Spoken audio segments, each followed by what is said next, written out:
going to cover another topic of grammar, and that is homophones.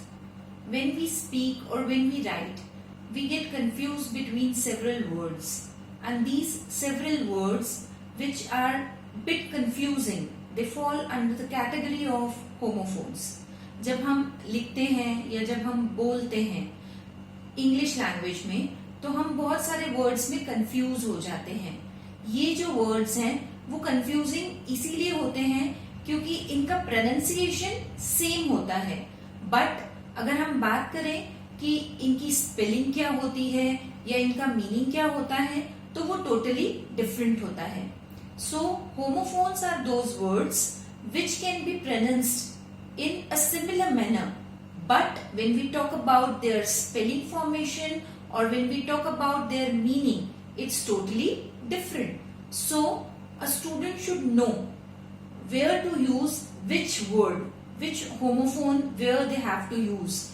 If they are confused between the meaning of two homophones, a blunder may occur, or their sentence, it can be a wrong sentence also. So today I am going to give you several examples of homophones, because to know about homophone is very necessary. So today we will discuss different examples, because if you will increase your vocabulary, you will come to know about different words in English language which are pronounced in the same manner. Their pronunciation is same. For example, if I am saying sun, S-O-N is also sun and S-U-N is also sun. So sun is a word which falls under the category of homophone. It has two spelling. One is S-O-N sun, other one is S-U-N sun. As you can see, these two spellings, they are having same pronunciation, that is sun. But when we talk about spelling, one of them is having a spelling formation S-O-N sun, other one is S-U-N sun, and their meaning is also totally different. So homophones, they are very necessary for a student, because when they used to write some essay or some composition, at that time they get confused between these words. एक student के लिए homophones का knowledge होना इसीलिए बहुत जरूरी है, क्योंकि जब हम कोई कंपोजिशन लिखते हैं या हम कोई ऐसे राइटिंग लिखते हैं, तब हमारे थिंकिंग प्रोसेस में ऐसे बहुत सारे वर्ड्स आ जाते हैं जिन्हें लेकर हम कंफ्यूज हो जाते हैं, जैसे कि SON son, SUN sun, RIGHT right and WRITE is also right. So basically आपको अपनी वोकैबुलरी बढ़ाने की बहुत जरूरत है. वोकैबुलरी ही नहीं बढ़ानी होगी, साथ साथ में आपको एक लिस्ट प्रिपेयर करनी होगी होमोफोन्स की, जहां पर आप डिक्शनरी की हेल्प ले सकते हैं या हमारे YouTube वीडियो से आप हेल्प ले सकते हैं और ऐसे वर्ड्स की लिस्ट बना सकते हैं जहां पे आप उन वर्ड्स की मीनिंग भी लिखें और वो वर्ड्स किस तरीके से यूज होते हैं. They are use either as noun और एज एडजेक्टिव और एज वर्ब, क्योंकि इंग्लिश लैंग्वेज में जब एक वर्ड एक नाउन की तरह यूज होता है तो उसका अलग अर्थ होता है, जब वो एक वर्ब की तरह यूज होता है तो उसका एक अलग मीनिंग हो जाता है, और when we use those words as adjective तो उनका टोटली डिफरेंट मीनिंग हो जाता है. ये सब मैं आपको इसीलिए बता रही हूँ, जब आप कॉम्पिटिटिव एग्जाम्स फेस करते हैं तो उसमें भी अनसीन पैसेजेस आते हैं, कंपोजिशंस आते हैं, तो उनमें ऐसे बहुत सारे वर्ड्स होते हैं MCQ में, मल्टीपल चॉइस क्वेश्चन में, जहां पर ये वर्ड्स के मीनिंग पे बेस्ड आपको आंसर देने होते हैं. तो अगर आपको ये होमोफोन्स में कंफ्यूजन नहीं होगा तो आप अपने कॉम्पिटिटिव एग्जाम्स में भी वो MCQs को प्रॉपर्ली अटेम्प्ट कर पाएंगे. So the one way out is you have to prepare a list of all these homophones and carry on with your studies so that you can get better results. And in the same series, today I am also going to discuss some of the examples which are most commonly used in English alphabet while writing composition, essay, or solving any unseen passages also. So these words will help you a lot in your further studies, for competitive exams also and for your vocab improvement also. So let's start with these words. So first word which I am going to tell you is the most commonly used word, that is 8. eight, it can be having two type of spellings like ate, eight, and eight, eight. When we talk about the first one, ate, eight, eight is a very simple word and it is the past form of a word that is eat, eat, eat, right? Hindi में जो eat word है it means खाना, जो word है खाना उसका जो past tense है वो हो गया ate, ate. And the second one is eight, eight, eight, it's a number. Simply if we talk about eight, eight is a past form of eat, eat. And when we talk about eight, eight, it's a number. Eight is a number. So you can also form different sentences if you know the meaning. For example, eight. If we talk about eight, simple sentence formation जो आप कर सकते हो, I ate a large sized burger. आपने देखा कि ये जो सेंटेंस है वो पास्ट टेंस में है. I ate a large sized burger. So 8 word से आपने एक सेंटेंस बनाया. एंड अगर हम EIGHT 8 पे सेंटेंस बनाना चाहें तो it's very simple. I am having 8 pencils. I like to visit at their place at 8 o'clock. आप इस तरीके से सेंटेंसेस बना सकते हैं. So the next one is board. अगर हम बोर्ड को स्पेल करें, we can spell it in two different ways. BOARD board and BORED bored. पहला वाला जो है BOARD board, it's a piece of wood. आपने क्लासरूम्स तो देखे ही होंगे. क्लासरूम में आपने ब्लैक बोर्ड देखा है, वही बोर्ड है ये BOARD बोर्ड. और जो सेकेंड वन है BORED board. Board means lacking interest. आपका इंटरेस्ट खत्म हो जाता है किसी चीज से, तो आप इस वर्ड को यूज कर सकते हैं BORED बोर्ड. सो आपको दोनों में डिफरेंस समझ में आ ही गया होगा. In my classroom we are having green black board, green board, right? In our classroom we are having a green board और we are having a black board. Like that आप सेंटेंस बना सकते हैं.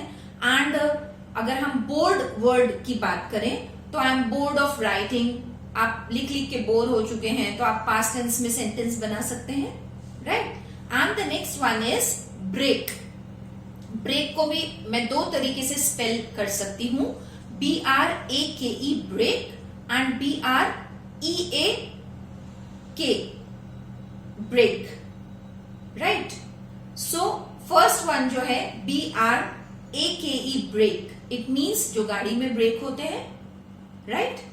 Break, usually the brakes are used to slow down the speed of a vehicle. ये mechanism होता है गाड़ी में. किसी भी व्हीकल का जो मैकेनिज्म है उसमें ब्रेक के हेल्प से आप गाड़ी की स्पीड कम कर सकते हैं या गाड़ी को स्टॉप कर सकते हैं. तो जो ब्रेक वर्ड है उसकी स्पेलिंग क्या है? BRAKE brake. और इसी कैटेगरी में जो इसका होमोफोन वर्ड है वो है BREAK. It means break. आपने देखा प्रोनाउंसिएशन सेम है, पर जो सेकेंड वाला ब्रेक है उसका मीनिंग क्या है? उसको हम दो तरीके से यूज कर सकते हैं, as a noun also and as a verb also. जब हम नाउन की तरह उसका यूज करेंगे, it means to break in small pieces, small parts में बांट देना, ब्रेक.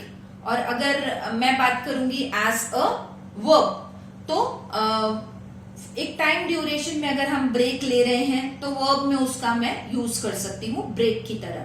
तो ब्रेक वर्ड का भी मैं दो तरीके से यूज कर सकती हूँ. The next one is dear.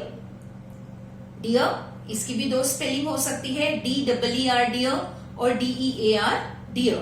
First one आप सभी को नोन है, everybody knows. It's a name of an animal. So deer, DEER, जो एनिमल है वो DEER डियर है उसकी स्पेलिंग. और DEAR वर्ड जो है वो इंग्लिश लैंग्वेज में हम हमारे beloved के लिए यूज कर सकते हैं. For those whom we love, जिन्हें हम प्यार करते हैं उनके लिए हम डियर वर्ड यूज कर सकते हैं, right?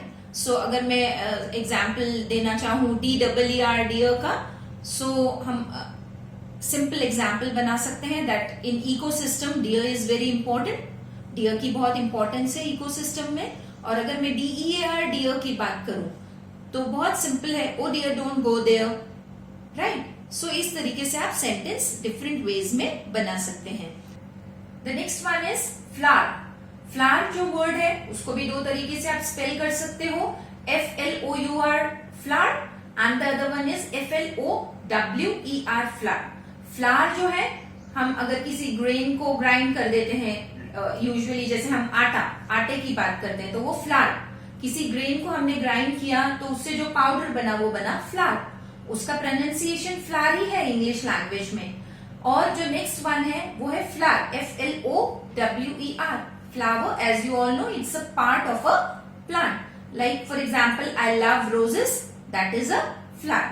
The next one is FOUR and FOR4। 4 जो है वो एक नंबर है, right, FOUR4 in mathematics, and FOR4 जो है वो एक प्रेपोजिशन की तरह हम यूज कर सकते हैं। The next one is great. Great की दो स्पेलिंग जो हो सकती है, 2 spellings, like GRATE grate, and the next one is GREAT great. Grate means to grate something, grinder से हम किसी चीज को बारीक बारीक पीस लेंगे, that is grate, right, small pieces में कट कर देना, that is GRATE grate. And GREAT great it means महान, समथिंग बिग, लाइक, तो हम वहां पे ग्रेट वर्ड यूज करते हैं। The next one is hole, HOLE hole and WHOLE whole. Hole it means there is a gap in some hollow surface, तो that is a hole, and WHOLE whole जो हो गया उसका means हो गया कि entire part, पूरा whole, right। The next one is know, KNOW know and NO know। KNOW know को हम कनेक्ट कर सकते हैं नॉलेज से। know मीन्स किसी चीज के बारे में हम जानते हैं already, I know about it, I already know about it। no means मुझे उस चीज का नॉलेज ऑलरेडी है। और NO know pronunciation दोनों का सेम है, the pronunciation of both the words is same, no and no, but the other one no is a negotiation word. It's a negative word, it is for rejecting something, it is for saying no for something, right। The next one is meat, MEAT meat and MEAT meat। MEAT meat, it is an edible flesh of an animal, right, and MEAT meat means if I'm going to meet someone, I'm going to introduce myself to somebody for the first time, that's a meet, MEAT meet। The next one is peace, PEACE peace भी हो सकता है और PIECE peace भी हो सकता है। जो फर्स्ट वन है that is for Shanti, peace, right, it's a noble cause, peace, and the other one is to divide into small fragments, for that one the spelling is PIECE peace। The next one is right and right, RIGHT भी right हो सकता है, WRITE भी right हो सकता है। RIGHT right का मतलब होता है correct, and WRITE right means to note something on a paper, to give some codes to any language, that is WRITE right। The next one is cereal, SERIAL cereal, and the next one is CEREAL cereal। जो first one है वो है a series, एक के बाद एक जो हम जैसे सीरियल्स भी देखते हैं टीवी पे, that's a series. And the next one is for grains, cereals, right. The next one is stair, STARE भी स्टेयर हो सकता है, STAIR भी स्टेयर हो सकता है, बट बेसिकली डिफरेंस क्या है? The first one it reflects the meaning STARE stare, it means to gaze somebody for a long time without any gap, किसी को घूरना, stare। and STAR stare it means footsteps, जो एक floor से दूसरे floor जाती है, that is सीढ़ियां, that is stairs। and vice versa we can discuss so many words which belongs to the category of homophones, and as I already told you, आज हमने हमारे वीडियो में बहुत बेसिक वर्ड्स लिए हैं जो कि हम ऐसे राइटिंग, कंपोजिशन, अनसीन पैसेजेस के टाइम हमें यूज में आते हैं। एंड नेक्स्ट वीडियो में मैं चाहूंगी कि मैं आपसे डिस्कस करूं थोड़े हायर ऑर्डर, हायर कैटेगरी वाले वर्ड्स, जिससे आपका वोकैब और एनरिच हो जाए और आप फ्यूचर स्टडीज के लिए प्रिपेयर हो जाएं। Thanks for watching my video. Thank you.